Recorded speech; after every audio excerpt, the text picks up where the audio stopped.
د موبایل سافټویر با څنګه اپډیټ کوي او د دې پیدا سره لکه موږ د خپل موبایل سافټویر اپډیټ کو نو د دې پیدا سره او سافټویر څنګه اپډیټ کیږي نننې ویډیو چې دا هغه زموږ د دې مبارک دا د هغې لپاره چې د ویډیو به پوره ګورئ یو لایک شیر کمنټ چې دی ویډیو له لازم ورکوئ ځینې خو به داسې کسان چې هغه به سافټویر اپډیټ چې دی دا به نه پېژني نو ستاسو په موبایل کې چې کوم سافټویر پروت دی لکه انډرایډ موبایل دی نو په دې کې د انډرایډ سافټویر چې دی دا پروت دی نو دا چې دی دا اپډیټ کیږي کله چې دا تاسو اپډیټ کړئ نو په دې کې نوي نوي اپشنونه چې دي دا تاسو ته یوځای شي او ستاسو موبایل چې دی د دې سره محفوظ هم شي نو ځینې کسانو ته دغه اپډیټ راغلی خو دوی خپل موبایل چې دی دا نه یې اپډیټ کړی خو د ځینې کسانو سره زړې ماډل نو زړو ماډل ته چې دی دا اپډیټ نه راځي دا نوي موبایل ته چې دی دا اپډیټ راځي نو که ستاسو موبایل ته دغه اپډیټ راغلی نو د خپل موبایل سافټویر چې دی دا اپډیټ کړئ د دې سره به ستاسو موبایل چې دی محفوظ به هم شي او کوم نوي اپشنونه چې دي هغه به دې کې یوځای کېږي نو هغه به هم د دې سره چې دی دا به یوځای شي نو زموږ د موبایل ته چې دی هم سافټویر اپډیټ چې دی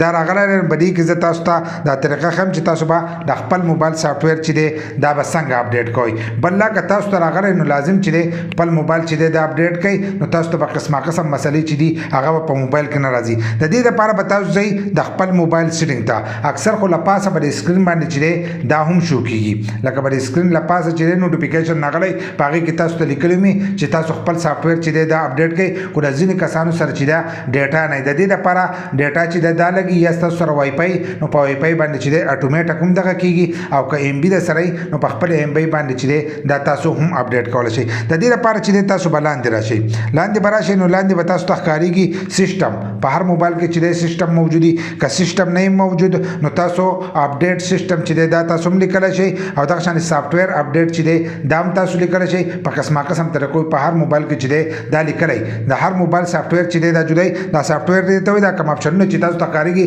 دا ټول سافټویر دی تاسو د خپل موبایل کولاو کوئ که نه دا مکمل سافټویر چې دی دا به دې کې پروت دی د هغې په تور باندې هر سره چې دي دا تاسو ته ښکارېږي نو دلته کې اوس موږ ته یې لیکلی دی سیسټم اپډیټ تاسو ته به ښکارېږي لاندې دا سوټ ټاکې ورته هم دی نو دا موږ د ځان سره کولاو کړو چې څنګه دا موږ کولاو کړو نو موږ دې مخ ته رالو زموږ به دې کې چې دی 13 ورجن دی زموږ به دې موبایل کې 13 ورجن دی اوس چې دی 15 ورجن هم راغلی دی خو زموږ به دې کې 13 ورجن دی دغه شانتې 14 ورجن دی او دغه شان د ځینو په حق کې به 9 ورجنې قسمه قسم ورجنې پکې زموږ به دې کې 13 ورجن چې دی دغه موجود دی دلته کې لیکلی دی آنلاین اپډیټ دی لیکلی دی موږ به دا آنلاین اپډیټ چې دی دا به وو څنګه چې موږ دا وو نو موږ ته دا مخ چې دی دا کولاو شو په دې مخ کې ښه صفا صفا لیکلي چې دا د اپشنونه چې دي دا به دې کې بدلېږي بلې خاص خبره دلته کې دا لیکلي که ستاسو چارج په موبایل کې د 50 نه کم نو تاسو خپل موبایل چې دی دا په چارج کې کېدی د هغې نه وروسته چې دی تاسو خپل موبایل چې دی دا اپډیټ کړئ که تاسو چارج نه یې ښودی چارج او تاسو دغه شان د خپل موبایل چې دی دا اپډیټ کوئ نو بیا به تاسو ته مسله چې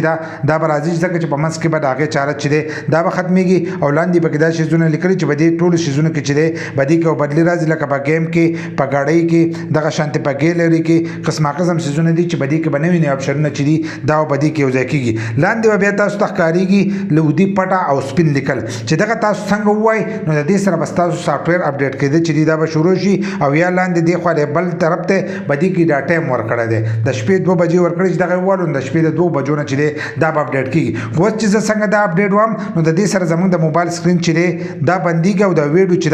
دا به کټ کېږي لکه موږ چې کومه ویډیو چالو کړې ده نو دا ویډیو د سکرین ریکارډینګ چالو کړی نو دا سکرین ریکارډینګ ورسره بندېږي خو زه به تاسو ته دغه شانتې وښیم لکه دا ځای چې دی دا به اوس موږ دغه شانتې دا به وو دغه شانتې دا چې موږ څنګه دغه شانتې وو نو د دې سره بیا زموږ موبایل چې دی دا بند شي تاسو ولیدو